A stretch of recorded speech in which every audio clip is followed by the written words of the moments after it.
Jamie? Yes, sir. Who is on the next edition of the Chronicles of Podcast? This week? This week, we are joined by a man all the way from New Orleans. Is that all the way, is it? Is that all the way? That's all the way. That man is a comic book creator working on his own books, along with amazing rock bands like the 69 Eyes and Cradle of Filth. It is the one and only Mr. Kurt Amacker. Yeah, it is. Sure it is. This interview is phenomenally. It's great. It's so great. It's I can't really describe it. It's just, funnily enough, I said this back on an episode, I think in January. But we just have a knack for something, Jamie. Yeah. Yeah, it's just great. Like, it's so much fun. Is he even going to take us to a bar? He is. He's going to take us to a bar. You heard it here, folks. In this interview, you're going to hear him say it, and you all have to hold him accountable, okay? Yeah, so. Or every last single one of you. And you're coming too, Ori. But no, this is an amazing conversation. Kurt, like I said, has done so many awesome things. He was in Marines, and what else do you do when you're injured from being in the Marines? You write a comic book. Of course you do.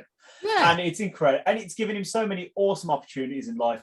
All in this little city in New Orleans. Absolutely amazing.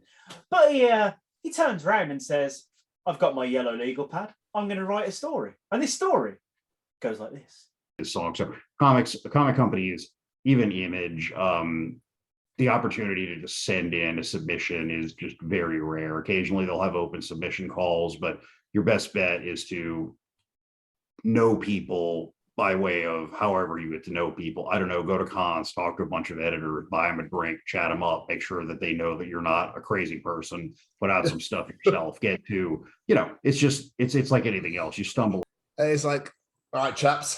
Yeah, we're all chaps here in the Marine Corps. It's going to lift me to that window, yeah? Cool. I was like, oh, shit. Falls out. Destroys his knee. And then says things like this. So we had this idea of a bunch of kids outside of a concert, and they would each tell a portion of a story where they were kind of making up Yerke and the 69 Eyes' fictional biography under the premise, of course, that they are all real vampires. And then naturally, by the end of the story, we find out that it's all true.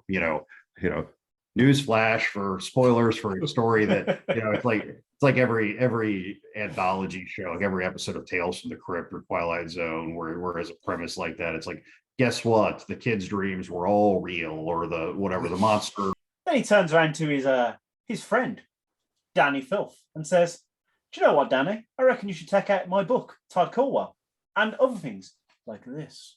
Also, the third issue of the Cradle of Filth miniseries, Maledictus Athenaeum. I did the Bathory Aria issue, which is my fictional biography of the sort of Cradle of Filth version of Elizabeth Bathory, the Blood Countess. I want to be very clear, it's not the historic version. I've been to the castle. I've talked to the 3 English language scholars on the planet.